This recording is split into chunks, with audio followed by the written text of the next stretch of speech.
Evidence. Tonight, see what truly exists inside the world of the paranormal. Inside. Join the discussion and review some of the best paranormal evidence captures from a wide variety of experienced and up-and-coming investigators. See and hear what they capture, where they captured it, and how they captured it. Right now on Entity Voices Paranormal Evidence.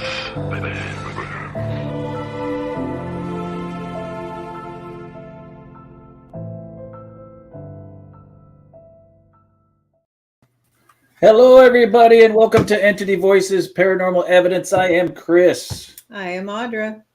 I am Tony. Nora's here. And Ron here with Lord is here. Together we're here. We're all here. We're all here. We're back post Thanksgiving EVPE. Or EVPE. I'll still have a turkey hangover. I know. Yeah. Melissa Blackman. So rare to see her supporting the show. Well, what a welcome Awesome. everybody back. Hope everybody's birthday was good. They had a nice weekend. What's up, Everett? Paranormal. Everett. What did he put? Provocateurs. Mary Beth, thanks for coming. Carl Garcia. Larry Belfiore. Ronald from ERRT Radio. We can just start doing call outs and we'll start the show like in a half an hour. There we go. Facebook user. I think that's Jenny Colucci. Yeah, the Jenny Colucci. Yeah. It showed up on here. Katie Holte. Yeah. Woohoo! Dang. Katie is here every week, even when Steve doesn't show up. Yeah. Yeah, it's awesome. He's probably watching with her. They're by now they've probably got a rig half completed that reads your brain waves and opens a refrigerator and gives you exactly what you want as the spirit says it to you. And then says Steve Holte. And it says, yeah, because it has to. There he is. Steve Holte. Everything he builds says his name.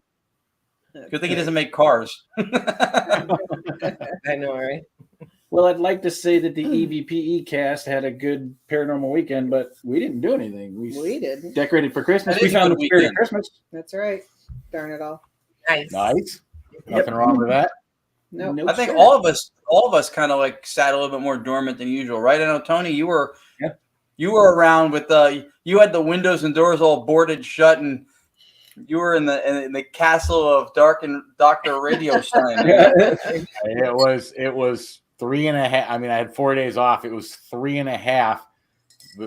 The minute we finished eating Thanksgiving meal, I was right to it and didn't stop the rest of the days off. But yeah, it was DRV all 3 days straight, which was really cool. Really That is cool. cool. Yeah, we've all been so busy with events and stuff, as you probably would expect. We love you too, Steve Holte. He's fun to get out in the field, by the way. You got to get him out in the field. It's so much fun. We have a blast with them. So yeah, we've all, Halloween month, October is always big for the stuff we do. And so we all haven't really had a chance to kind of sit back and unwind. So we even had an opportunity to even go out Saturday night. Maybe we haven't returned to our favorite piano bar in a while. And we almost went. We're going to go. But we were like, nah. Yeah. Let's not ruin lazy when we're doing it right. That's right. Never ruin the lazy when you're in the groove. So Yeah. nice. Well, speaking So- of lazy but not lazy, our guest tonight is very active in the paranormal community. Yeah. We are bringing back, you guys have seen him before, Richard Moschella. Oh, wow. Richard is a paranormal investigator, intuitive, and Beyond The Fray author from New Jersey. He is the owner, the founder of the New Jersey Paranormal Project, an organization he founded in 2007. There's a ton more here, but I'd rather have him tell you. Everybody say hi again to Richard. Hey, Richard. Oh, there he is. Sorry, I Oh, was look at that. checking the book Huh. with a photo by Tony Rathman and Ron Yacovetti's paranormally knowingly talking to the unknown. Uh-oh. You just- Set up on Plug. my You Black just Friday. set a record. You just set a record on the show. You were the first guest to shoot his credibility down within the first 5 seconds. He did. Yeah. You probably wrote a book while you were on hold coming in here. Here's Ron. No. That was awesome. I was engrossed in one of your chapters. But yeah, it's a fantastic book and great, forward from Tony. I mean, you're doing great things, Ron. Well, likewise. That's why we have you here. And this, so you know what? For me, this is cool. I'm going to say something personal real fast because you're supposed to be giving thanks and having gratitude and all that, and especially you should always do it. But the focus is supposed to be on around Thanksgiving, right? And so I'm looking around at everybody next to me, included. And this is a big reason why I'm grateful to be doing the stuff we're doing. These are some of some of the kindest, most caring and selfless people who, anytime if I needed you, I know you're there. And work is all of you, phenomenal. So that's my thanks for this. I'm starting out with a post-Thanksgiving gratitude. There it is. Thank you. Yeah, that was Back at you. Awesome. yeah, right guys. right back at you, both Yep. of you. Absolutely. Could not have said it better. Could not. Echo that. Yeah. And Richard's fun. Very So for thankful. people who don't know Richard, we had him on the show a while ago.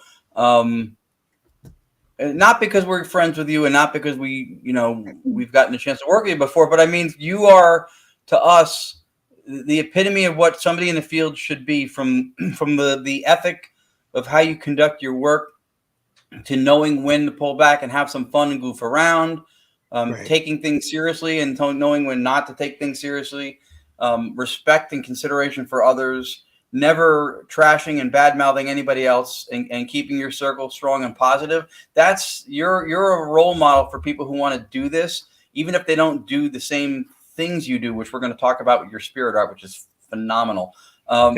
But that's you're the prototype, and I think that's something people who are new should learn from watching you, and if they get to see more of your stuff after the show on your website or whatever.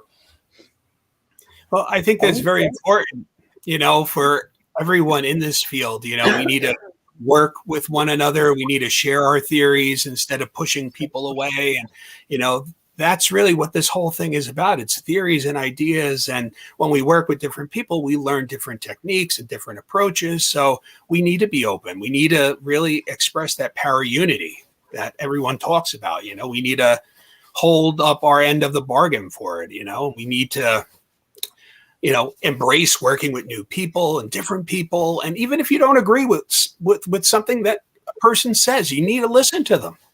Yep. Mm-hmm. Absolutely. So true. Yeah. I Chris remember Noir. I'm sorry, go ahead.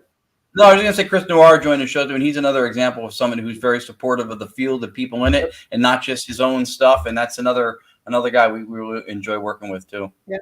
Go ahead, Tony. I'm sorry. Agreed. I honestly forgot what I was going to say, but no big deal. It wasn't that important. So, but I agree with the comments on both Richard and Chris. So great. I don't know if I've ever actually got to investigate with Richard yet, but Chris, I have. No, we definitely have to do that. Agreed. Not Come yet. out We to the gotta East get Coast, Tony. We have to do it. Maybe That's we'll right. go to the Ritz Theater. I mean, that really was a fun place, right, Ron? Yeah, he would like that place. We had Tony running around with Sharif for 4 nights in a row when we robbed him of sleep like nobody's business. I mean, but we had a blast. Went from 3 hours to 2 hours to like an hour to like I don't even know what. We overslept an hour in that last place we were staying. The thing they didn't come to clean the place. We were all still in bed. That's right. Go away. Come back tomorrow. But you did not get robbed of cold cuts. No, those were Cold great. cuts. Mr. Simonelli provided. His crushed bread. Yeah. The sliced bread. I'm like, where's the bread? He goes, it's underneath all my equipment. Yeah. It was flatbread after that. That's real Italian when he brings his, with his cold cuts and his bread with his equipment. You know? Hey, you have not experienced New York cold cuts unless you've experienced paranormally crushed New York bread. But out of all the things that, as tired as we were, I mean, the crushing of the bread, that minor. The fact that we were trying to open a room that wasn't even ours because we weren't even in the right parking lot. That was bad. Yeah, you were the only one that had any functioning brain cells left to figure it out, Tony. It was pure luck. Trust me. I just went, wait a minute. I don't remember that view, but I had no idea. I was like, come on, the door's not going to open. Wrong building, wrong parking lot, wrong everything. 4-day investigation, lack of sleep, crushed bread with cold cuts, and breaking and entering. Yeah. People inside were probably like, oh my God, what's going on? The great evidence was captured. Yeah. And for everybody you're watching, you're seeing paranormal caught on tape live on EVPE. If y'all didn't notice the ghost moving around behind Richard. Very kind, Carol. Yeah, appreciate that. Thank you, Carol. Thanks, Carol. You're sweet. Yeah, awesome. We do. We just share what we do, and it's and we're going to get into Richard's stuff now too. But it's a learning experience for all of us. Like we've learned just in the last couple of days. We've been back and forth with Tony on stuff, and he's already like opened our eyes to different things. And when we've been out with Richard and before, Richard, what you do, maybe we could talk about that now before we get into your stuff. You have mediumistic capabilities. You have really refined investigative skills, and I think that's important. Like when you get evidence, you know, and this is going to be a badge of honor from Chris Allgood. You know your surroundings, you know what's going on, whether it's genuine or could have been somebody in the environment. Right. Did the spirit art capability start before you were an investigator, but you just didn't realize what it was, but you had the ability, or did that come after you started going out in the field and doing ghost hunting, and then you realized you could do that also? How did it started when pretty much when I was a kid, I would see spirit, and I would be freaked out by it. It would scare me. So I started to turn that part off as best as I could. And then as I got older and I moved into different places, I thought the places that I moved into were haunted, but in fact, the places were probably not haunted. It was probably me, as I tuned into these places. But I would hear talking in the middle of the night that was coming from an empty, second bedroom. And, it was little things like this that along the line, just kept pushing me more towards learning about the paranormal and learning about spirit. And probably about 2007, when I started the New Jersey Paranormal Project, I started to read more about how to sharpen, if you want to be a medium or a psychic, or the books that dealt with that topic. So I started to consume as much as I could, and then I started to embrace it. And once I started to embrace it, it kind of came flooding in, where things just started coming into my, third eye, into my, into your mind's eye. And I would see these images. So as I started going to these historical places, I would see people, and just like you would have like a daydream, I would see a man or a woman or children, and as I started to investigate, I started to write down what I was picking up. And then I started to share this with the docents and the historical people that were attached to these places. And they started to pull me aside and open up books and be like, look, you drew this man where there's no picture of this man in, the location. And, you drew him with the glasses, you drew him, exactly like how he looked. And then you actually jotted down years. You jotted down, like, say, 1820. He died in 1820. So once I started getting enough of this evidence, which now I learn is your evidential evidence. And when you do spirit art, it's very important not to just do a doodle and say, this is the person. You're bringing that essence, that person back to life. And when I do that, I write around the entire image, years, things that meant something to that person, these minute details that make up that person's life. And you would see, if it's done right, at the end, pretty much 90% of that paper should make sense to the person that lived at that place or was in that location. So, and that's the whole thing with spirit art. You have to bring that person back to life. You don't have to be a great artist, but you have to be able to capture that person's essence. And if you're able to do that, you can convey the message for spirit. Maybe we can speak to that in a second too, because one of the instances that you did this, on another show was with Chris DeCesare. Right. You did it with my grandfather also, but the DeCesare one, you blew his mind. That's for people who don't know, he's the ghost boy at Geneseo. Also one of the kindest people on the planet. But real quick, and then I want to get into that. I want to just the rest of our team. When Richard said when he embraced it, then it flooded and came in. Would you liken that to how we talk about with our methodologies and our equipment or stuff, that when we have a passion for something, that speaks to the intent, and that's what opened up even more what he was doing? Oh yeah, and I would agree with Richard, not just with the technical side of it, but the metaphysical side of it. The same thing happened to me when I was a kid. There was a few instances that scared the hell out of me. Yeah. And the minute I said it's not going to scare me anymore and embraced it, it kept flooding in, and I started chasing it, and I've been hooked ever since. So that the intent's there, everything's there, the consciousness, the metaphysical side, the DRV side of it, the same thing happens. Richard and I were just talking about this before the show started. It's the more you're connected to it, the more it seems to flood in, whether it's using equipment or the DRV or the static radio or the stuff that Tony and you guys are doing right now, or people like us that are sensitive to stuff when you're doing an investigation. The minute you connect, or the minute you're not afraid, and the minute you embrace it, it's like, Spirit knows that you're making that commitment. Yep. And Spirit knows who Spirit wants to work with. And when you show up week after week, you put that dedication in and you want to learn about them. Spirit knows that consciousness that you're putting out there, Spirit is picking up on that. And if you're a good vessel and your intentions are good, I feel that Spirit wants to work with you. Yeah, that speaks to the same thing we were joking about before, where every box that Steve Holte makes says his name. He's connected, and he's been doing it for the right reasons for a long time. And he's iconic in ITC, and I think they know that he's a major contributor. Yeah. Same thing with work that you guys are doing. You know, Tony, Ron, I mean, Lourdes, when you're sitting there week after week and you're giving of your time, Spirit knows that, you know, and that's why when you turn on your radios and you start your sessions, there's voices immediately. Yep. And they're just not mumble jumbled voices. They're intelligent. They are intelligent right off the bat. But then you get somebody who's just starting and the voices aren't there. So that speaks volumes to the intention and showing up week after week, after week, making that commitment. Mm-hmm. I would agree with that 100%. And the other aspect, I mean, let's take Steve and Katie Holte, for example.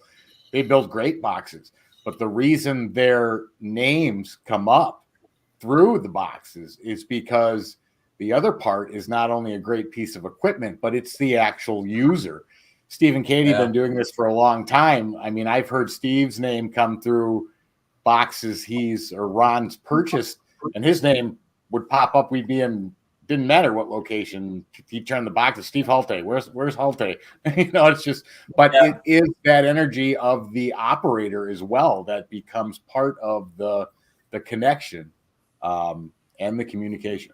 Yeah, I agree. It's like when we do the digital seance initiative.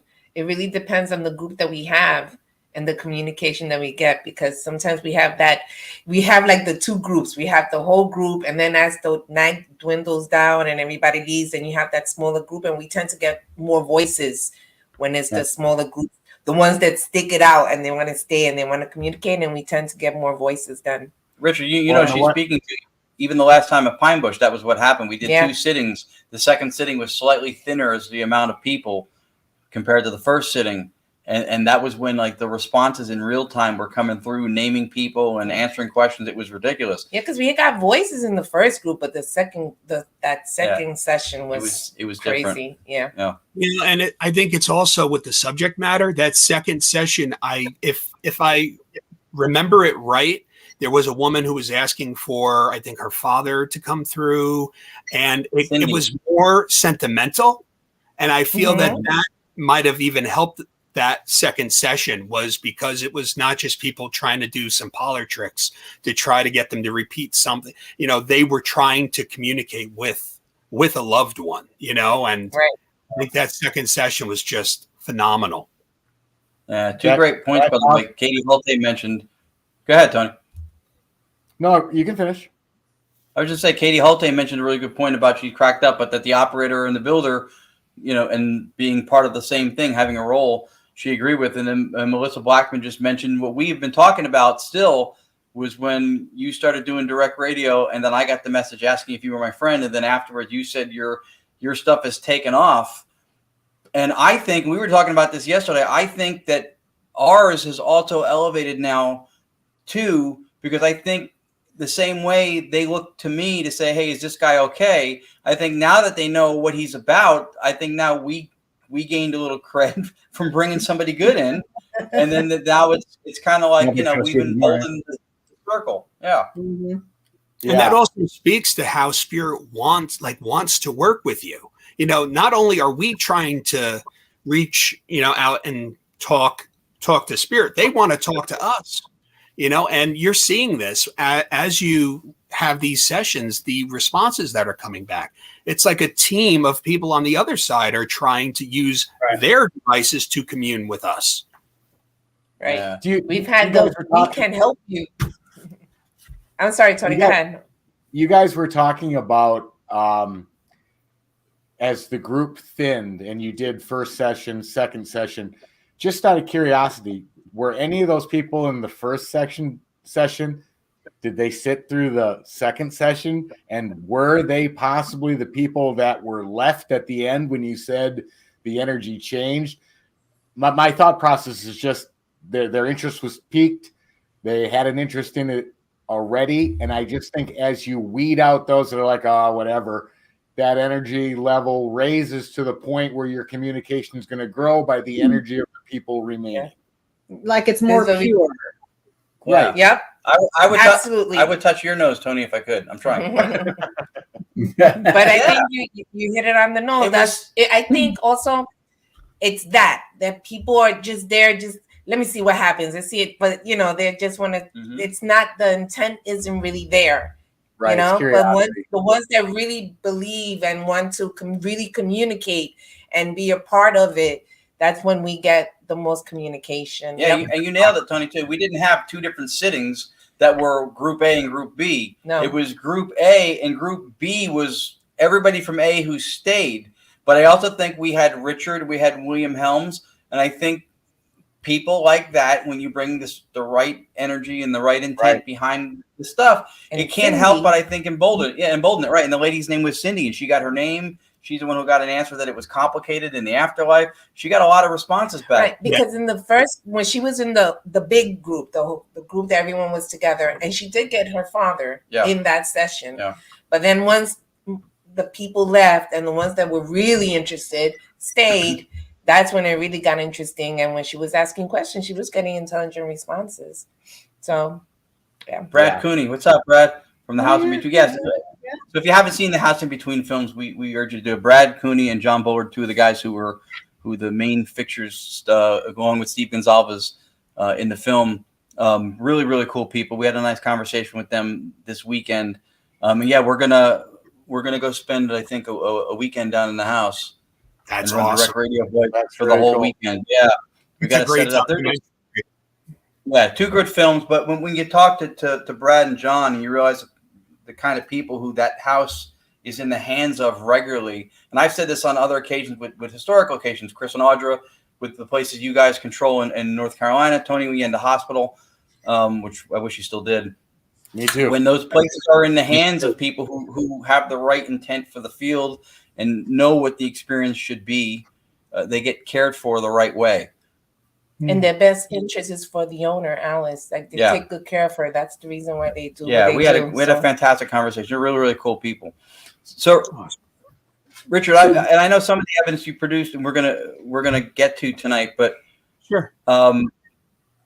When we just to segue, we were talking about the seance thing we did in October in Pine Bush. Did you do any spirit art that specific night? I know that a lot of times when we were with you, like at the Ritz Theater, not that long ago in November, you did it also. Did you do any in those nights that correlated to what people had photos or history of? I didn't do nothing for the Pine Bush event. I figured there was so much happening. I figured I would leave my sketch pad home for the evening. But I will tell you that whole room, when everybody was in there and their consciousness went to that communication, it just felt so heavy, like just with energy. It was an event to be had. I mean, it was really amazing to be there and to hear how immediately voices started coming through for different members of the audience in Pine Bush. I mean, also the Hudson Valley is one of the most active places, I think, on the East Coast, hands down. Every time I drive into the Hudson Valley, you just could feel spirit. There's so many historical homes and places and battlefields. I mean, it's a very interesting place to begin with. And the museum has artifacts from different things all over, from Sasquatch to aliens. So it's an interesting place. So yeah, no, I didn't do no spirit art is the short answer to your question. So I like what you do, because sometimes you don't say it. Sometimes you just go, hey, by the way, I did these. And people are like, holy crap.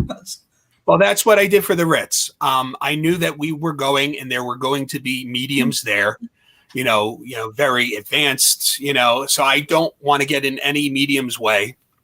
But what I'll do is I'll even read the plays from a distance. I'll be right here at my office. All I need to do is look at a picture of the location that I'm going to, and I can start sketching. So it was about 2 or 3 days before we went to the Ritz. I did a sketch of a woman and a man that we have the video for, and I sent it over to Frankie. And I sent over all the little evidence that added up, and I sent that over to him. I said, if this makes sense, this is what I'm picking up. And it was really amazing what Frankie wrote back, because a lot of what I sketched and what I wrote, they were experiencing at the Ritz. So that there is the validation for me. It's not like, you get a medal or, my thing is, if I could convey a little bit of what spirit wants the location or the people at that location to know, I feel like I did my job. All I am is the conduit. And if they want to use me, because I am here to help spirit get their message across, and that's a huge thing too. I think that's that intention, when spirit knows that you're not looking for fame and glory and all that stuff. All I want to do is be able to help them get, their message through. So, and if my spirit art does that, I'm more than happy to do that. So we've got a couple clips that shows what Richard does. The first one's a little over 5 minutes, but it's a really great clip. And then the second one's about a minute that has to do with Richard's spirit art. So let's take a look at that first 5-minute clip. This is the one from the Ritz. All right, here we go.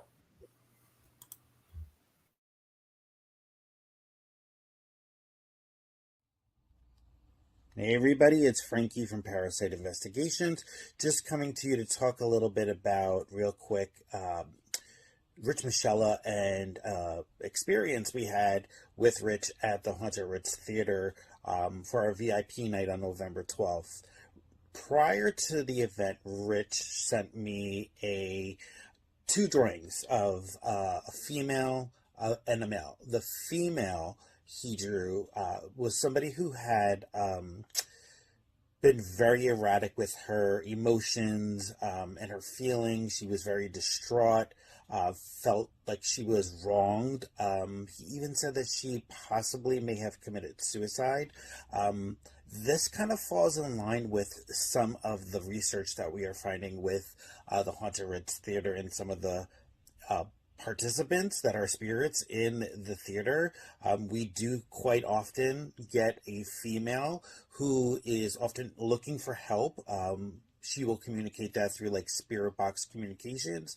And it's funny because he also drew a male, which this male was like from like the 30s and 40s, very much a smoker, which kind of falls also in line with, we get a lot of phantom smells in the theater, quite often cigarette smoke and like cigar smoke. We even got like marijuana smells that came through the theater while we were there. This is really telling because Rich's drawings kind of gave us faces to the spirits that we're communicating with at the Ritz. This male figure often will talk over the female that is looking for help. He's quite aggressive, and so it does fall in line with what we are getting directly from our investigations and our research at the Ritz Theater. And I want to thank Rich very much because it actually gave us a face to the spirits that we have been communicating with. So very awesome. I love the fact that we can now know who we are talking to at the Ritz Theater. So thanks, Rich. I really appreciate it. This is the right hallway that's off the stage. Mirror. This is where I pick up that woman. I see she's really distraught. Her emotions are all over the place.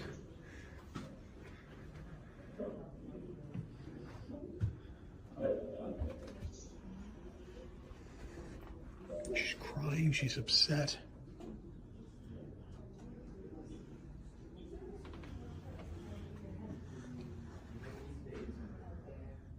The spirit art I did for the Ritz was prominently of two people. One was this woman I saw her on the right side of the stage. Before I even got to the location, I'm sitting in my office and I try to connect and I'm looking at pictures of the place and these two spirits step forward. One is this woman, right side of the stage. I feel she goes off into a room that's in the back on the right side of the stage. So I write this down and I feel her emotions are all over the place. She's emotionally pretty much unhinged and she's crying. I feel that she's very sad over something.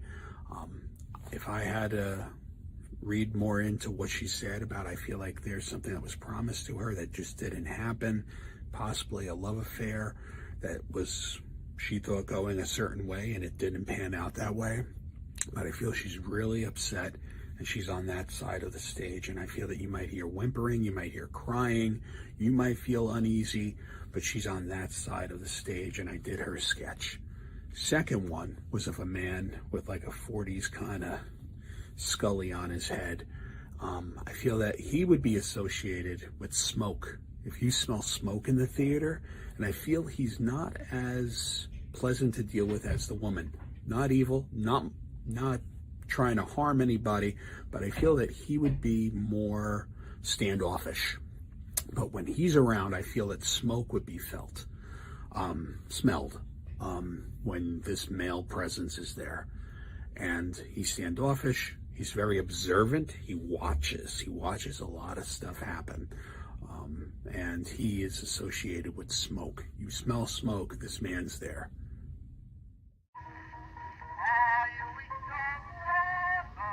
Come home, till baby won't you come home.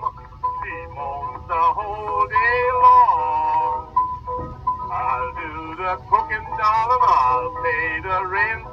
I know I've done you wrong. Remember that rain. That's a little bit of That's cool. It was way cool. I like the music you threw in at the end. Thank you. Yeah. So Facebook user is Jenny Colucci. She's part of Parasite Investigations down there at the Ritz Theater with Frankie Dow, who was the opener of that video. They're fantastic people. And she's a scientist. She's an actual scientist. That they have quality people. And there's one of them. There's Frankie right there.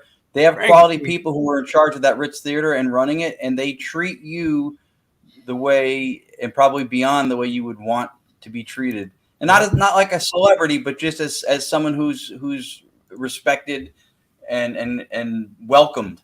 And they do it better. They do it better than anybody. It's really cool. And the best cupcakes ever. That was from Katie. That was from Katie Holte. That's funny. Hey, there's nothing better than cupcakes on a paranormal investigation. Right. I don't care who you are. The only thing better is a brainwave machine that Katie Holte created that was hooked up to Anthony Simonelli. There's 14 miles of ticker tape that said, forget about it. I was just about to say that. What are you looking at? Forget about it. You look at it. You got a problem? You want cold guts? You want some cannolis? Hey, Richard, do you know, was that the man that you drew? Was he a boxer or like a street fighter? I felt that he was involved somehow with the productions. I don't know if he was more of like a stage grip, but I felt that he, would have kind of been in the shadows of the theater, just making sure things things went a certain way. I don't feel like he was a fighter, but I definitely feel like he's associated with the theater itself, with like the productions that went in and out of it. Okay. Interesting. We got another clip about Richard's spirits art. Let's watch that one. This is pretty cool. Okay.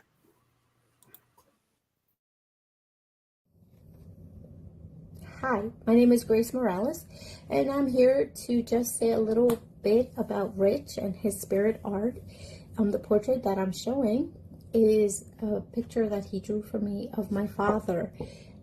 At the time that Rich drew this for me, I actually worked in an office adjacent to his, and I didn't realize that he was into this kind of work, and it was really amazing what he was able to pick up without knowing anything about my dad.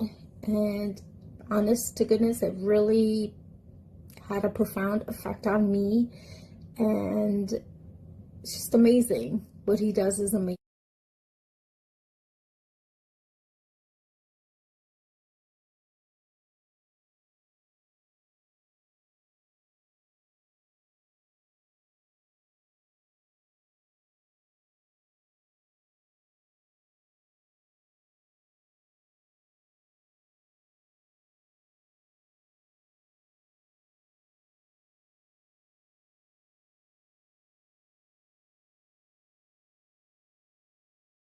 So, wow.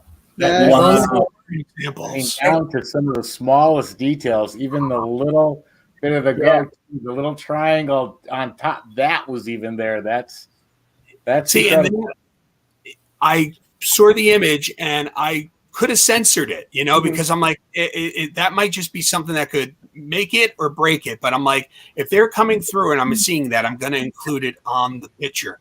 So I sketched it in and I handed it over to her, and she said, like, just like how you said, Tony, just capturing that minute little thing, that her dad had, that little bit of hair was just, like mind blowing. And I want to point something out, because you see this with professional sketch artists that work with law enforcement, where they say when they finally catch the suspect, they go, the picture doesn't really match the suspect, but it's not the picture that matches the suspect. Everybody looks at the overall. It's this minor details, like the older guy that you drew at the end with the cap on. It's not the fact that his face didn't exactly match. It was the wrinkles and the way his skin sagged on his face. It's those minor details that when police get that sketch artist photo, that's what they're looking for. They're not looking for somebody that looks exactly like the sketch. Right. Your detail in those sketches are phenomenal, man. That's just seriously. Yeah. Thank you. And Rich, tell him who one of those was. That the first one was your grandfather, right? Because sent you the first mail after I think it was the second set of faces was my father's father, was my grandfather, and you drew that for me. We never discussed him. I never show you pictures of him. Nobody really knows. I don't have him posted like on social media. I didn't even have social media when he was still alive. And you showed me that. And again, it's not like a mirror image, but it is so much of his essence, and it does physically look like him. It's so, the details are really, really, really good. And I am not a trained artist or anything, but the important thing to me is if I could capture the essence and convey what the spirit looks like, then that's what I'm doing. That's, my, job is right there. And the people that I sit for, like this was the picture of the young girl, and you can see this is a full session. You'll see all the evidential stuff that paints her back to life with all the different things that she did in life, what she liked.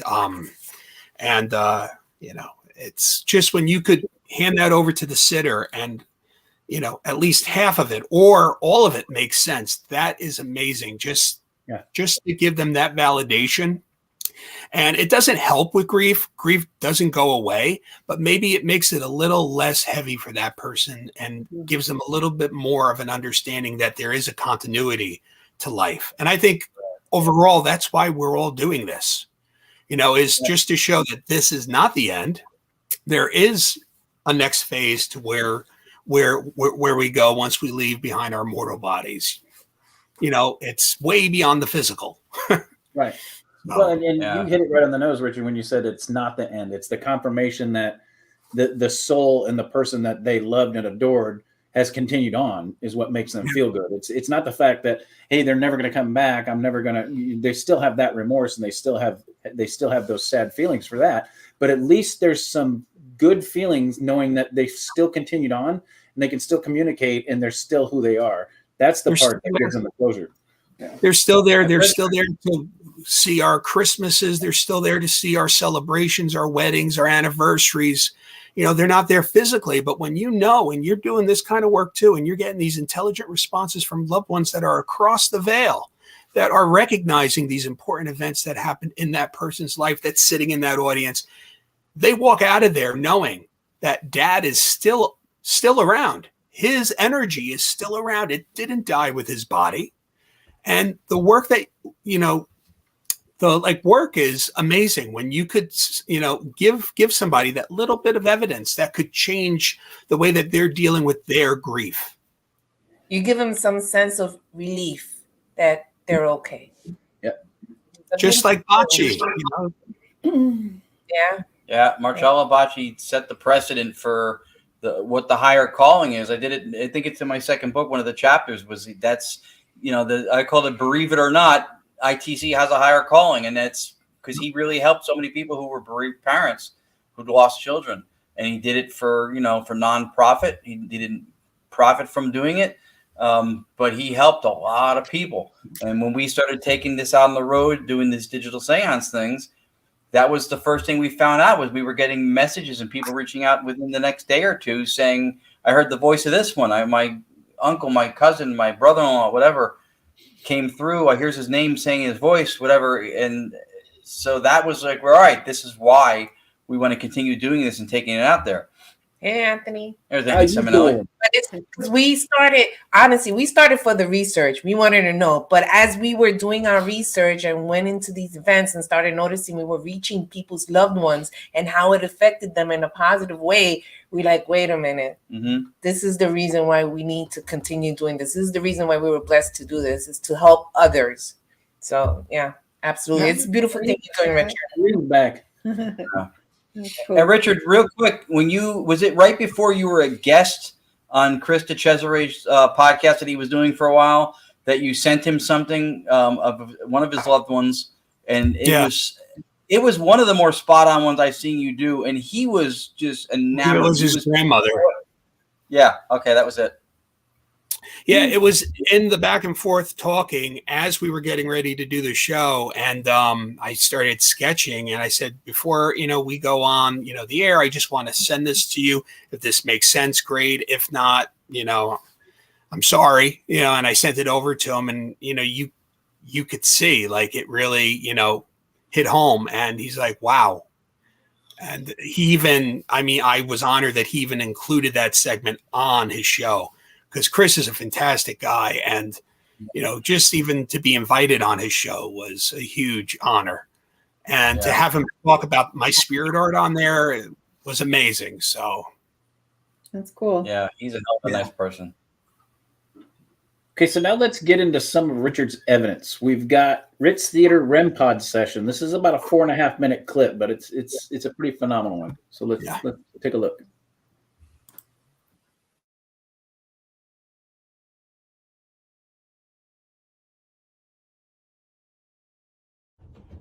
This footage is an area in the Ritz Theater that a staircase descends into the basement.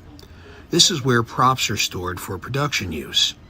A group went into the basement to conduct a ghost box session using a Holte paranormal box and immediately started getting interesting responses to the questions being asked. I stayed on the staircase about midway and placed the REM pod between the mirror and the steps coming down to the basement. The REM pod was quiet until the group started to ask questions to Spirit. The activity seemed to be sparked by the group's questions that were being asked. Does anybody have any messages for any of us here? No. That was so clear. And this is reverse speech, by the way. Is there anybody under the stage right now? Matt? Who's Matt? Did you say Matt? Who's Matt? Matt, yeah. Matt. Yeah. Matt, why are you here?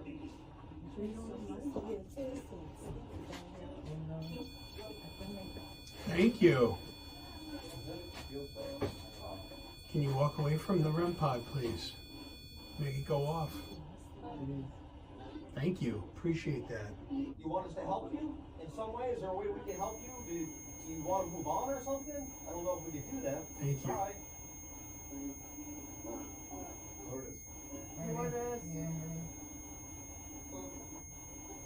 You have a message for her? Can you make the device light up again?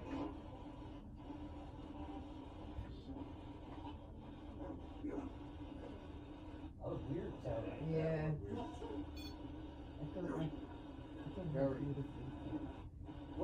What's your name?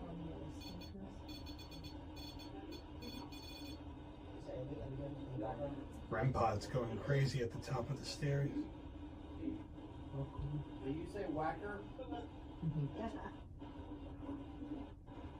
Who's touching the REM pod? You say whacker.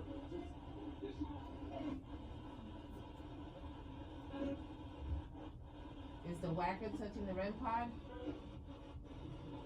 I think we better ask, is the whacker touching the antenna? Yeah, I wasn't getting that. Right? Yeah, I'm here. Maybe. Oh, look going on. Can you step away from the device, please? Make it go off. What's your message for us?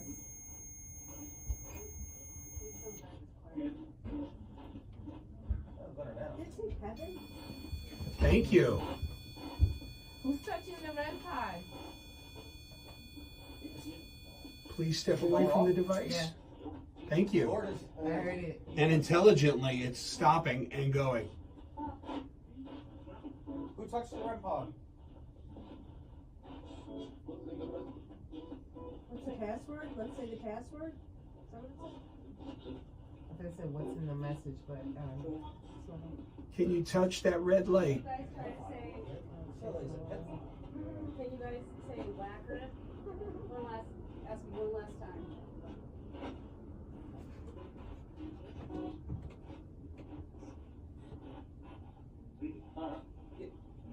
Yes, I hear you.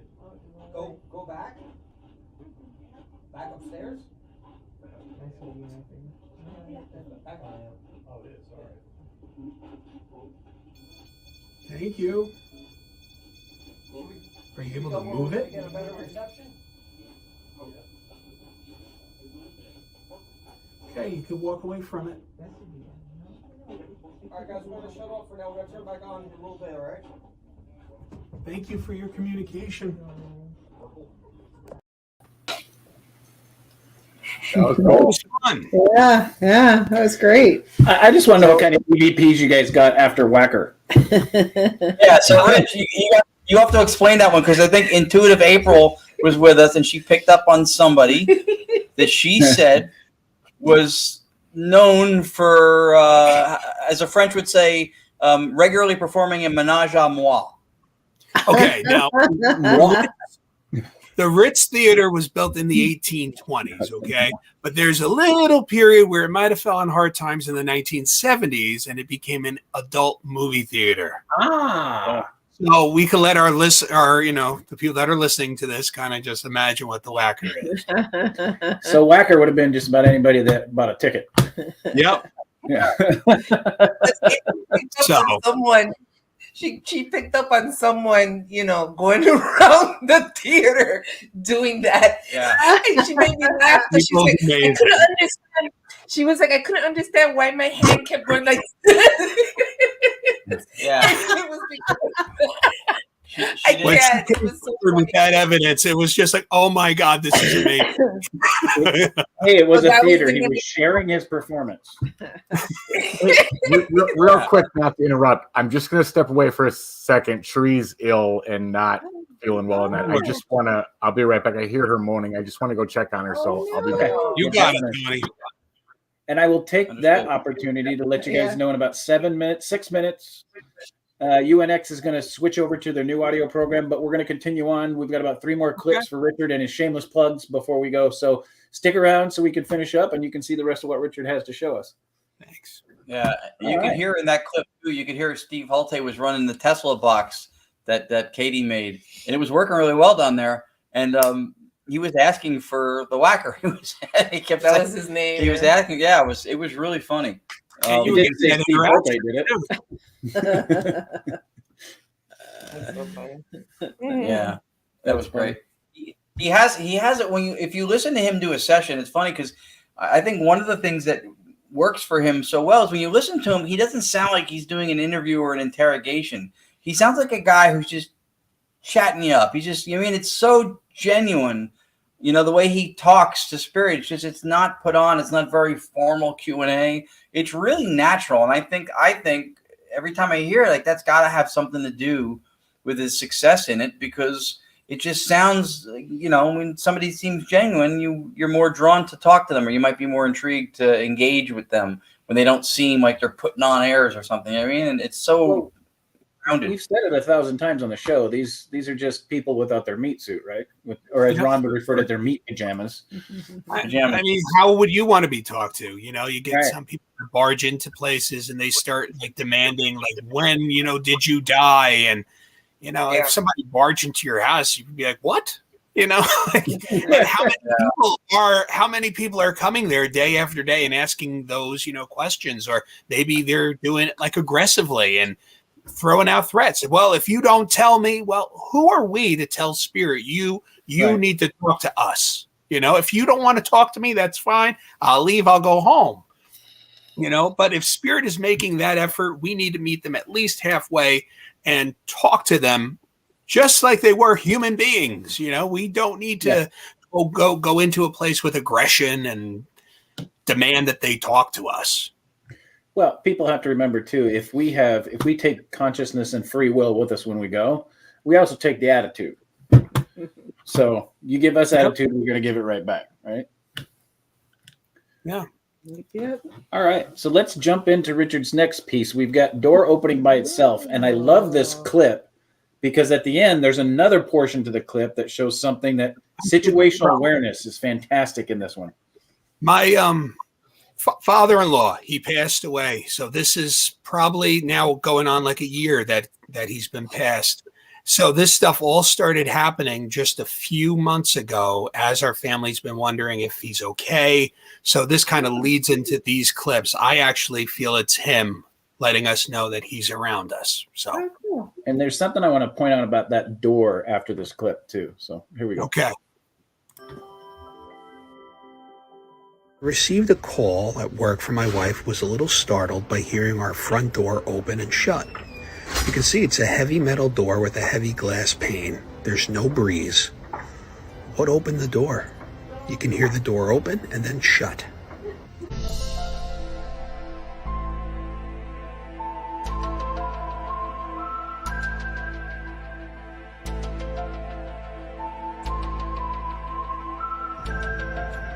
This is the window. So there's that 98% chance that there was a light from the lower road that was shining, hitting the tree, and the leaves were creating that shadow that we saw on the window. But it never happened again. It was only that one night. So I asked myself, could it be? Well, we'll never know. But was it just a shadow? Or was it something else?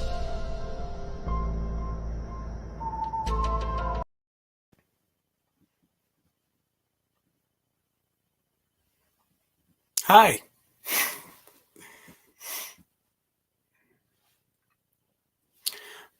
Hi, Richard. Hi, how are you? I thought I was on all by myself. I was going to be... It appears StreamYard kicked us out. We all got kicked out except for Richard. I know he was left by Hey, himself. Richard, this hostile takeover thing, not cool, man. Hey, Richard, you bring the evidence to the show. You leave the spirits where they're at. Yeah. Okay. But yeah, I was like, what happened to everybody? I know. Dang. What's weird is Whatever all of happened us to got us? kicked out except Richard. I had it on my phone here. I'm watching the show on my phone here, seeing some of the posts and stuff and comments, and I'm looking at our screen, and when something went wrong, I'm thinking, really? And then I'm looking over here, and it was just Richard. And I was like, hey, We that's got a the good same show. message. Something went wrong. Yeah. Weird. That's the first time that ever happened to us. That's interesting. Yeah, Tony Only left on and- EVPE. Y'all. So let me It's just point the something out. energy. Race Hobbs did not get kicked out. He's Nope. still here. And Tony Tony, did. who wasn't even on the screen, didn't get kicked out. It was just us. You guys did. Wow. Yeah. Weird. I don't know. We're not going to call it paranormal, but it's para-weird. I'll tell you that right now. Richard's going to send us a spirit art picture of a guy like, remember the guy from Airplane who shut the light switch off and the runway went out? Get that out. That was weird. That was really. So let's strange. talk about that clip. Okay. So Richard, correct me if I'm wrong, but that door that opened and closed is a storm door, correct? It's a storm door. It's an Anderson storm door, metal frame, big glass, heavy pane. Chris used to work for Anderson, people. Let me teach you something about that storm door. It has a self-closing hinge on it. Am I correct? Yeah, it clicks when it goes in. Yeah, it won't stay open by itself. It's got a device on it that closes it. So in order for that thing to be open, something has to pull it against the tension of that self-closing hinge. It is not easy to pull. It takes anywhere from 7 to 10 pounds of pressure to pull that door open. Yeah. Okay. Second of all, this is the part that I love, is the situational awareness, is where Richard goes outside where he got the shadow figure in the window and points at that window. That's above his garage door. So your garage door is approximately between 7 and 8 feet tall. Tall enough for your car to get through, but without hitting it, right? Then that window was another 3 feet. The sill of that window was another 3 feet above that. So now you're looking at about 10 feet from the ground. And then that shadow was probably about 2.5, 3 feet high up into that bottom sash of that window, right? Yeah. So you're talking the head of that shadow had to have been 13 to 15 feet in the air? Easily. And it was in the middle of the night. I'm walking out my door. I'm going down my hallway, and I just see it. It lasted for a few seconds and enough for me to get my camera out. I took a picture. It was there a little longer, and then it just kind of just slowly just started to vanish away, which was insane. I went and I got my wife, and I showed her. I'm like, I just took this. And she's like, you brought something home with you, which I get told, never bring anything home. So, yeah, it was crazy. You just tell her I didn't bring it home. I just brought it to the front door and the front window. That's right. Yeah. The front door is crazy because that's something that my wife's father would always do. He would always sit out on our rockers out on the front porch. And he, towards the later part, of when he was starting, to get old, and he started, coming in and out of the house a lot, and he would sit on the rocker. So when that door opened the way it did, I kind of felt, it was him, and I said to her, that's just his way of letting us know that he's okay and he's still with us. So, but when that door opened and I didn't see any breeze, and she called me and said, you got to watch this ring footage. Well, an Anderson storm door is designed to not blow open because of the glass in it, because if it were to blow open, it's going to shatter the glass. Mm-hmm. It's designed to take up to a 50 to 60 mile an hour wind before it'll even start to move. And you're talking, if it's not latched, you're talking even 40 to 50 mile an hour wind's only going to pull it open about that far. It's not going to pull it open far enough for somebody to walk through like it did in that video. I can tell you guys for a fact, I've installed those doors. That door is not going to open by itself. It's going to take one hell of a breeze to get that door open that wide. Yeah, it was crazy. Wow. I figured That's that'd cool. be great to share. Yeah, that was pretty cool. That's a great piece of footage. So Tony, I don't know if you saw what happened when you were gone. All of a sudden, we got an error message. Chris and Audra got, I guess, an error message or something, and we were all booted off the show. And Richard solo was running EVP. Are you serious? Dead serious. We all had to log back in. We all got kicked off of our own show, except Richard. Which is a little fishy. It didn't kick you out, and it didn't kick Race out. It just kicked out us and Ron and Lourdes. Yeah, that was it. Right after, like right when I left, or little after? No, not right after. A couple of minutes. After. How crazy is that? It was nuts. It was insane. And then I made a joke about the guy from Airplane who shut the light switch off and shut the lights off. And then Everett started making jokes from Airplane, and Katie Holte started making jokes from Airplane, and I'm reading it going, this is hilarious. It was really funny. But that's what happened. Is Sherry okay? Not at the moment. No, she's. I think she took a COVID test. It's not COVID, but I think she's got the flu. She's aching and it's that season. She can't sleep and feels nauseous, and so sorry I had to step away. I apologize, Richard. No worries. No worries. You got to do that. Yeah, that's right. You got spared from Richard's exodus anyway. He got rid of everybody. He was left alone. I was like, I'm doing my own show. I'm gonna go back and check that out. That's actually you gotta watch it. Really odd. It was kind of funny. So what you talking about? He had that look like what happened? What am I supposed to do now? Did the show end? Do you want me to do a song on the way out? It's great because a lot of the people watching the show are obviously becoming fans, and they like Richard. And people were saying he's really fascinating, everything, all positive stuff. It'd be great. If he has the time, he should have his own show. And then next thing you know it, boom, our show was his own show. Yeah, he had his own show. Hey, everybody. He's like, why wait? I'll take this one.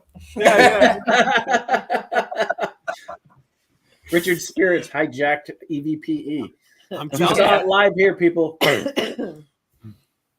All right. Let's get to the next clip so we can have some more technical difficulties caused by Richard's spirits. All right. This next one is REM Pod session with Jenny. Here we go.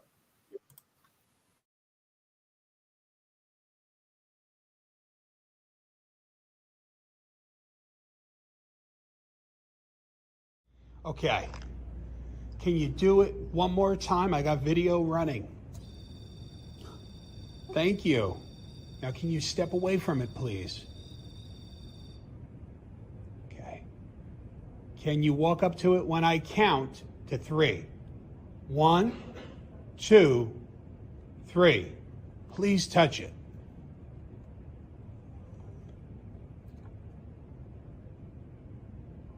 Want to try it again? When I count to 3, can you touch that crystal, the top of the box? 1, 2, 3. We're not making you do tricks. We just want to show intelligence between us and you. It's okay. Maybe if you could ask them. It's okay if you touch it. You're more than welcome to.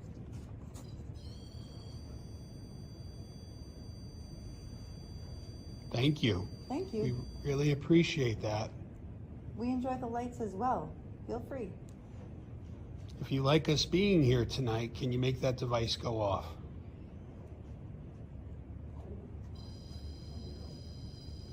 Well, thank you. Great. We like to be here too. We're enjoying ourselves. That was cool. Yeah. It was just cool when you could get that intelligence from your questions, and you can get the response. So. Yeah, that place was really good. We're looking forward to going back. So if you can make it, Richard, when we go back in January, you're invited. We'd love to have you join us again, especially because we're going to do a digital seance after the lecture. I totally would love to go back there. I mean, that place was like a treasure trove for the paranormal. I mean, there was so many little nooks and crannies throughout that theater that was very interesting places. So I would love to go back to and see if the energy has changed or if different spirits step forward.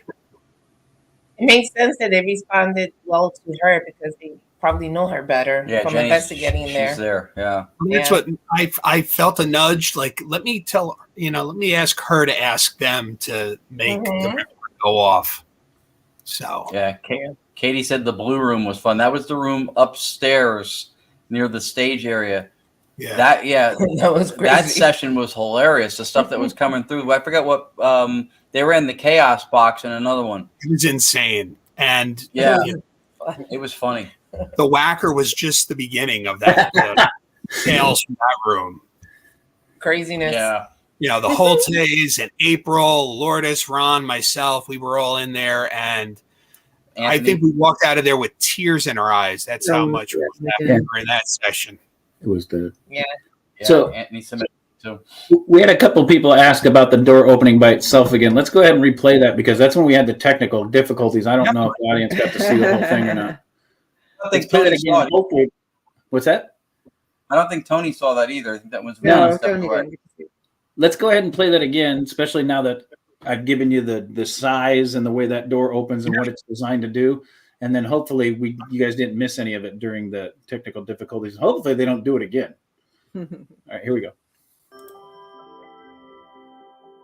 Received a call at work from my wife, was a little startled by hearing our front door open and shut. You can see it's a heavy metal door with a heavy glass pane. There's no breeze. What opened the door? You can hear the door open and then shut.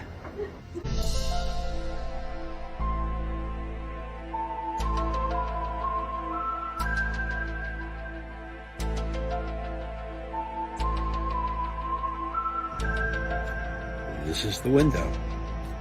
So there's that 98% chance that there was a light from the lower road that was shining and hitting the tree, and the leaves were creating that shadow that we saw out the window. But it never happened again. It was only that one night. So I asked myself, could it be? Well, we'll never know. But was it just a shadow? Or was it something else?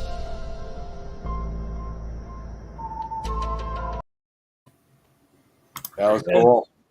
That was way cool. Yeah, that window was about 13, 14 feet in the air. Yeah, and I tried to look at that window every day, every morning since when I leave for work, and that shadow is never there. So it happened that one time. I was able to get the picture, and it never happened again. And a lot of people are like, well, it could have been a person who was peering into the window. I'm like, yeah, on what, like a 30-foot ladder? Right. Well, even if they were standing on top of your car, they wouldn't have been that high up in the air. No. Well, and you can see the shadow from what appears to be leaves from a tree or something that's outside. The one that looks like Dobby from Harry Potter. Uh-huh. But if you look at the shadow that's shaped like a person, it's darker than the shadows being caused by the foliage outside. And that image to me almost looked like somebody who was like leaning on like the windowsill. It's kind of like giving that silhouette. Mm-hmm. So yeah, it's been like little things like that have been happening here at the house, from the door opening by itself. And your wife will kick your ass, Richard. I'm telling you, I'm gonna have to get a pond outside or something that they could drop, and I put all my paranormal stuff in there, maybe. Yeah, right. The container. What is it? What the decontamination? Decontamination. Yeah, he's just there. You go. Hose you down and you take everything out, and then you're allowed to walk into the house. Got a little bubble room in the garage. Yeah. Holy water sprays on you, yeah. Sage. That's funny. All right, we got one more clip called The Residential Train. This shows Richard's mediumship abilities away from his art. So I want you guys to take a look. That's pretty cool. All right, here we go.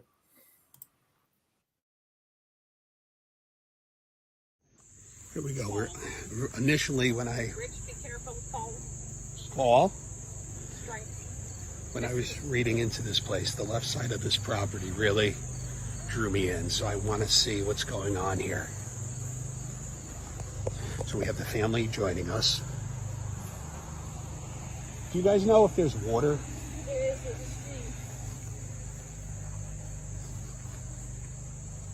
stream. out by those barrels. Is that where you're being drawn? That far left side, I feel like if you went straight, this is different though. I feel like this is more of like an elemental, more of nature spirit. This was the railroad track right there. Okay. Yeah, you could see the land is high on that far side of us. Were you British, or did the British come here?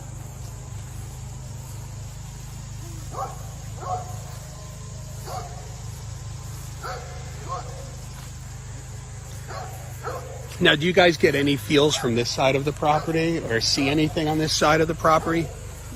The dogs? The dogs are always barking here, but we have deer and turkey in the yard, so I don't really know. And also people walking in the park here. Okay. So their barking we just take as normal. The other day, actually, we let them out and they darted towards the corner of the fence. I didn't see anything over here. Yeah, really? That this morning too. Okay. See, that's interesting. I mean, Very rich. see, we can't go much further. This stops us. I'm going to turn the camera.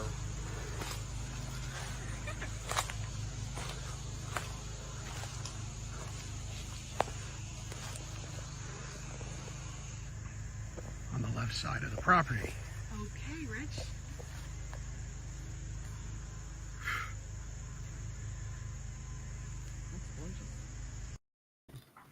Yeah. That's pretty cool. And that was a distant, reading. I did that even before I went there. That's one of the things that I like to do when I work on any case is just sit down with a pad and pen. I'll try to sketch whatever comes to me. And for that case, I sketched the property, and I just felt like kind of the camera vision. The camera was pulled from the house, and it's pulled down the property line on the left side, and I go into the woods. And I wrote that. So as soon as I got there, the people that owned the home were like, come inside with your gear. I go, wait. I need to go in the backyard. I need to go on the left-hand side. I need to see what was so important about that. And that's where I found the old train, the old train bed, and then that old trestle that dates back to the mid 1840s, 1850s. So yeah. That's pretty cool. Wow. That's crazy. Yeah, it was kind of cool. Something when you're sitting down in your office, when you get to the place, actually pan out, Well, there would be an impression of energy there too, because of everything that happened on that railroad and people coming through. The impression of energy that it left behind alone would be enough to draw you to it. That's crazy. Yeah. So that was just a little more than the spirit art, so I wanted to show that too, that, it also helps with the location story, and it helps tell, that story for spirit also. Pretty cool. Pretty cool. Yeah. Thank you. Storytelling is another skill that you have at an extremely high level.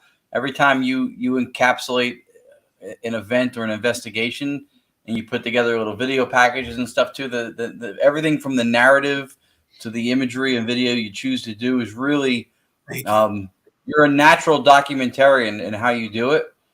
And I think that's also important because what we put out there is what's representative of what we do. And so if it seems professional and it seems knowledgeable and it seems like it was done properly and by someone who's adept at what they're doing, I think that's a better calling card for you and for everybody else who does this. So thank you. That's very important.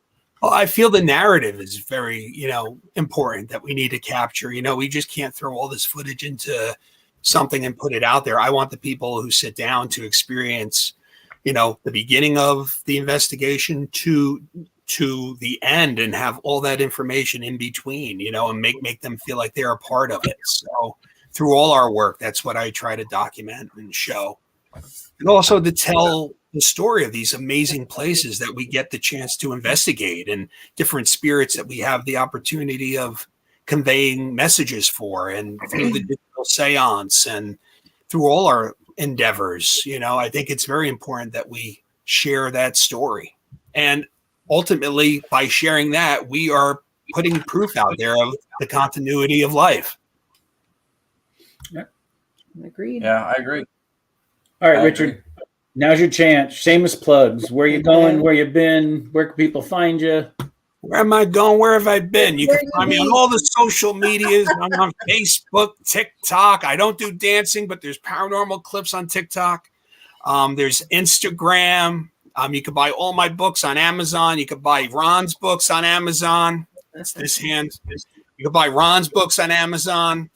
So, yeah, and just you can follow me, log on to richardmoschella.com, and you can get all my latest stuff of what I'm doing. So I'm sure starting to get things set up for the 2023, the schedule for that. So look forward to heading back to the Ritz with Parasite and hanging out with Ron and Lourdes there. And I think there's talk. I still need to talk to Frankie. I think they want to do an event with me there in April. So, cool. So, April of this year, I'll be going back down to the Ritz Theater, and maybe we could do like a spirit art night. So that would be awesome. That would be fantastic. When you do a public event like that, Richard, I think it's cool when you give people something, whether it's audible evidence or something like what you do. You give them that moment, that profound connection thing, and your art does that. That would be a fantastic thing for an event. A Rich Moschella night. Yep. Well, I'm trying to get my good friend Kim, the ghost history medium, to come with me. So it'd be a mediumship night. So mediumship meets spirit art. So if she's available, and if you guys can come too that night, it'd be fantastic. So we got a lot of stuff going on. Pretty much richardmoschella.com. You can find all that out, and Facebook, and pretty much all the socials. And I just want to say thank you guys for chatting and having me back on. It's been a nice pleasure. to have you back on. Very nice to have you back on. You guys are fantastic, and thank you. Really, it's great having you. Great having you. Yep. Yeah, and I'm gonna recommend people go to Amazon and look for your books too. We've contributed to each other's literary works, and Tony has contributed to mine, and I'm not done tapping into his brilliance yet. And then now Chris and Audra, I'm going to have, if they can, for the next fourth one, give me some stuff too. That's and awesome. her. Yeah. So, but I recommend people read your stuff. You're a great writer, and you tell the stories, and your documentarian skill comes out even in your authorship. I think it's really cool. People would enjoy your books. Thank you, He's Ron. gifted and has a good heart, which is very important. Thank you, Lourdes. Numero uno. Yep. What? He I'm just said kidding. number one. I'm kidding. Who did we have with us tonight? Oh my goodness. Who didn't we? Who did? Yeah. It's a long, but I don't want to go through them all. But Melissa Blackburn, Courtney Peterson, Mary Beth Reamer, Operator RT, Marianne Clark, ERRT Radio, Steve, Katie Halte, Carol Garcia, Anthony Simonelli. This is a couple long of Facebook list. Scott Rhetoric. Those Holtes. He mentioned them already. Oh, yeah. Everett. I was looking at the list. Everett. Courtney Peterson, Dolly. Not sure It was quite a few. It was quite a few. Thank you Jenny guys. for Colucci. coming in. That's right. Jenny Melissa Colucci from Blackburn. Frank Liddell. Brad. Yep. Everybody. Yeah. Everybody was in. Ron, Tony, you guys, Lourdes, you guys got anything going on next week? No, right? Next weekend we are no, I don't think we're doing anything next weekend. Yeah, we're going pretty easy. We in ha- December we have something. We had an opportunity for an investigation down in South Jersey that came up next weekend, but I'm opting for some daddy time. My son's been we've been so busy. I haven't had him here as much, and that's what I'm going to choose to do. That's cool. I think that's important too. When spirit does, come, when spirit comes forward, they talk about those little moments. It's not about the big gifts. It's about the times and the moments that we get to share. So even as we go into the holiday season, don't think about the biggest gifts. Think about the moments and make those moments with family and your loved ones, because that's really what really matters. So Yeah. It does, and that's why we appreciate you being on the show tonight, because you, for us, are both of those things. You've given us great moments, and you're to us family. So thank you. All Same. of you guys, actually. Same here. Anytime. Yeah. Tony, what about you? Anything going on? I have a ton of DRV tests to run. I mean, a ton. Last weekend was insanity, and I'm trying to just get through the work week to get another couple, a day or two off to continue those. Nice. We've just got some Review. Yeah, we've got some review to do. We haven't reviewed yet, so yeah, we got to do the same thing actually. Yeah, we got to do some review. And I'm going to comment and say too that Tony's been sharing. We've been back and forth about different things and are running the methods and stuff, and the stuff that he's doing. If I was him, I would also be looking forward to the weekend to sit down and do more of it. It's fantastic stuff. The stuff he's doing is, and we talked about intent and all that stuff and the type of person and and having a connection, and he's got everything going to succeed in this, and he's killing it, and it's great. It's great. Thank you. I appreciate that. But what occurred, I didn't even do. It just happened, and now I got to figure out the rest of it because it's insane. It's literally insane. But we'll see. I'll figure it out. More tests to follow. We'll figure it out. To close out the show, we will see you guys same time, same channel next week. And to add to what Richard said about the little things, we actually saw something that kind of weird that it relates to the show. We saw just a little bit. We were watching a TV show, and it said everybody looks for the large miracles. Everybody looks for the big miracles. They tend to miss the little ones. Mm-hmm. And some of those little miracles that we gave thanks for last Thursday. And I hope everyone had a great Thanksgiving. If you want to have Richard draw you a picture of somebody that you've missed, you can reach out to him at richmoschella.com. But there's only one way that's going to happen. You have to stay haunted. All right, guys. We'll see you next week. Have a good night. Thank you very much.